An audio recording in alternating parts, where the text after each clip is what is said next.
হাদি ভাইকে মারার জন্য যে প্ল্যান করা হয়েছিল এবং হাদি ভাইকে যেভাবে মারা হয়েছিল, এই রিলেটেড একটা পোস্ট সামনে আসলো। লিটারেলি পোস্টটা পরে আমার গায়ে কাটা দিছে। শকড যে একটা সাধারণ মানুষকে মারতে, একটা বিপ্লবী চিন্তা চেতনার মানুষকে মারতে, যে দেশটাকে সুন্দর করতে চাইছিল এবং জনতার দেশ বানাতে চাইছিল, লিটারেলি ইনসাফ কায়েম করতে চাইছিল, এরকম একটা মানুষকে, এরকম একটা উচ্চ চিন্তাধারার মানুষকে মারতে যে কত প্ল্যান করা যাইতে পারে এবং কি কত স্টেপ অবলম্বন করে আসলে একটা মানুষকে মারা যাইতে পারে, লিটারেলি আমি শকড।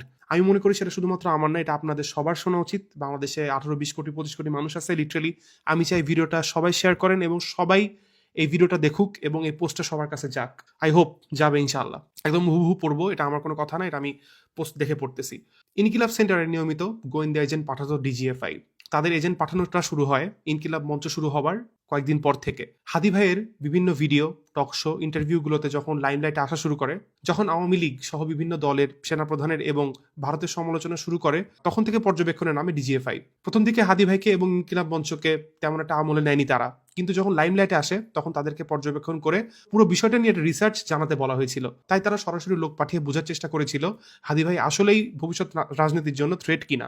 এই জন্য ইনকিলাব সেন্টারে সিভিল বেশে গোয়েন্দা এজেন্ট পাঠানো হতো, সেটা তারা পাঠাতো হোটেল ইন্টারকন্টিনেন্টাল থেকে।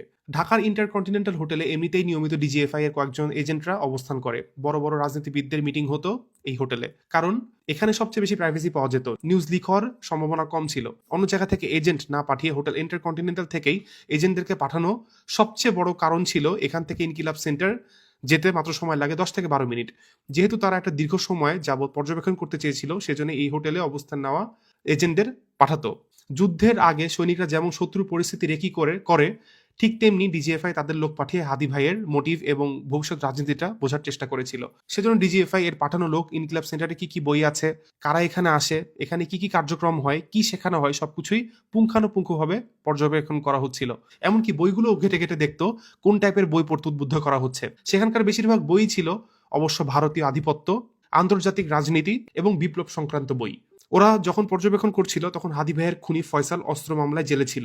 কোন দিন কি কি পর্যবেক্ষণ করেছে সেসব ওরা আবার ভারতীয় বিভিন্ন রাজনীতিবিদদের কাছে পাঠাতো। রাজনীতিবিদ হয়ে কিছু ভারতীয় সাংবাদিকও সেসব নিউজ পেত। ভারতীয় পত্রিকা দ্য হিন্দু হাদি ভাইয়ের ইনকিলাব সেন্টারে কোন দিন কি কি হয়েছে সেগুলো নিয়েও নিউজ করেছিল। ভিতরকার এত ডিটেলস ভারতে বসে সাংবাদিকরা জানার কথা না, মূলত নিউজ বাইপাস হয়েছে।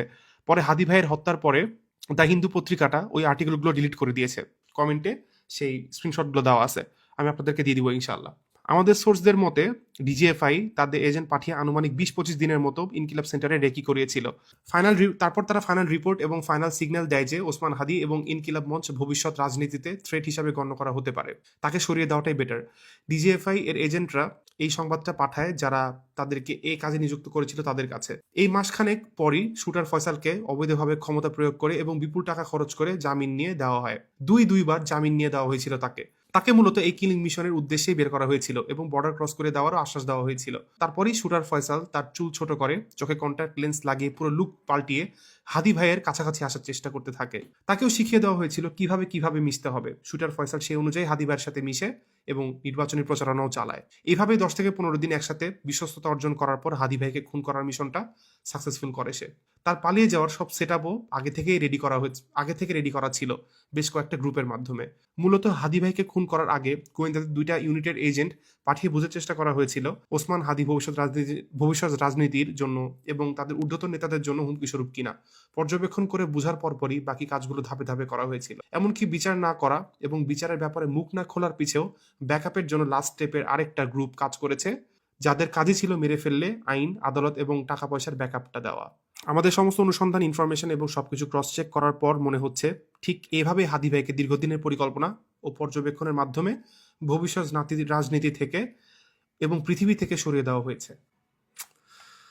আমি জানি না এরপর আমি বেঁচে থাকবো কিনা।